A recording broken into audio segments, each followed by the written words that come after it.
Most men measure the cost of distraction in hours, time wasted scrolling, minutes spent on notifications, productivity lost to fragmentation. But this calculation misses the real expense entirely. Distraction is not stealing your time. It is dismantling your architecture. The capacity to sustain attention is not a character trait. It is a skill. And like all skills, it atrophies through disuse and degrades through repeated interruption. When that capacity erodes, everything constructed on top of it collapses. Your decision-making becomes reactive. Your creative output becomes impossible. Your ability to build anything complex becomes a distant memory. A man does not lose his focus in a single moment. It dissolves incrementally, so gradually that he does not notice the deterioration until he tries to think deeply and discovers he cannot anymore. Each notification fractures concentration slightly. Each context switch weakens the neural pathways that allow sustained thought. Each interruption resets the brain's ability to hold a coherent chain of reasoning. The man notices the symptoms but attributes them to external causes. He feels scattered, foggy, unable to complete his own thoughts without his mind wandering. He blames stress. He blames age. He blames circumstance. But the real culprit is architectural. His environment has been systematically deconstructed to prevent depth, and he has accepted this reconstruction without recognizing what was lost in the process. The human brain did not evolve to process 40 different stimuli before 9 in the morning. It evolved to hold a single complex idea, to turn it over, to examine it from multiple angles, and to reach a conclusion only after sustained mental effort. This capacity for depth is not optional. It is foundational. Every higher-order function depends on it. Strategic thinking requires holding multiple variables simultaneously over extended time. Creative work requires accessing disparate ideas and synthesizing them into novel combinations. This cannot happen in 90-second increments between notifications. The cost of constant distraction is not measured in lost hours. It is measured in lost capability. When your capacity for sustained attention erodes, your capacity for strategic thinking erodes with it. You stop planning beyond the immediate. You stop executing complex projects. You stop building anything that requires holding a vision for longer than the time between notifications. Your decisions become reactive rather than intentional. You respond to stimuli rather than acting on principle. You chase whatever captures your attention rather than pursuing what aligns with your values. This is not weakness. This is the inevitable outcome of an architecture designed to prevent exactly this kind of sustained deliberation. Your brain is not broken. It has simply been optimized for a different purpose. It has been trained to switch contexts rapidly, to scan for novelty, to respond to alerts, to never settle long enough to think. And now when you try to think, you cannot. The neural pathways that allow deep focus have atrophied from disuse. The mental stamina required to hold attention for more than 20 minutes feels impossible, not because you lack discipline, but because your brain has been systematically trained to work against you.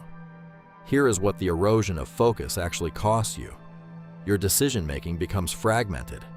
A fragmented mind makes fragmented choices. A man who cannot think deeply cannot decide wisely. He chooses based on what feels good in the moment, based on impulse, based on whatever emotion is loudest in that instant. His relationships suffer because presence requires sustained attention. You cannot be genuinely present with another person while your attention is fractured across 12 different contexts. Genuine presence means holding your focus on another human being long enough to understand them. Most men have lost this capacity entirely. Your work output becomes shallow. Depth requires time. Complexity requires mental space. If your mind is constantly fragmented, you cannot produce work that requires sustained attention. You become functionally limited to tasks that can be completed in the gaps between interruptions.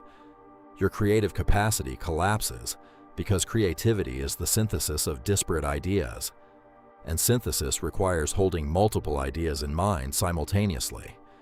If you cannot hold a single idea for more than 2 minutes, you cannot synthesize anything. You become a consumer of others' ideas rather than a creator of your own.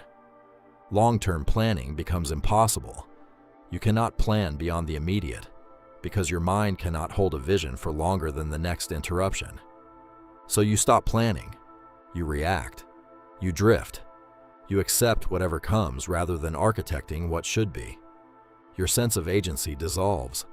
When you cannot think deeply, you cannot believe in your own power to change things. You become passive, accepting, resigned to circumstance. The hidden cost of constant distraction is not measured in minutes. It is measured in your capacity to function as a thinking human being.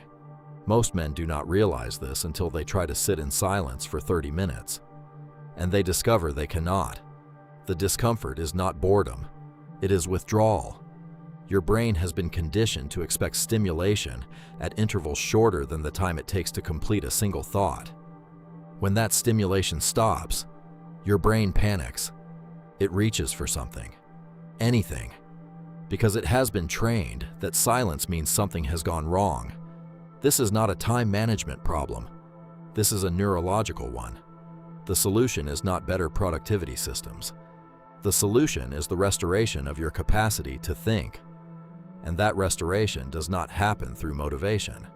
It happens through the deliberate reconstruction of your environment, the removal of variables that interrupt, the creation of space where sustained thought can actually occur. Remove the phone from the room, not from the desk, from the room entirely. Close every tab except one. Turn off every notification. Create an environment where your brain is not constantly reaching for the next stimulus. In that environment, something remarkable happens. Your capacity to hold attention returns, not overnight, but progressively. The neural pathways that atrophied begin to rebuild. Your mind settles. Your thoughts complete themselves. Your ability to think deeply returns. And with it, everything that depends on deep thinking returns. Your decision-making becomes strategic again. Your creative capacity revives. Your ability to plan beyond the immediate reawakens. Your relationships deepen because you can finally be genuinely present. Your work becomes complex again because you can hold complexity in mind. The cost of constant distraction is paid in capability. The benefit of reconstructed focus is paid in the same currency. Most men spend their lives choosing the former without understanding what the latter actually costs. They trade their capacity to think for the convenience of constant stimulation, and they call this progress. But progress and degradation are not opposites when measured in the wrong direction.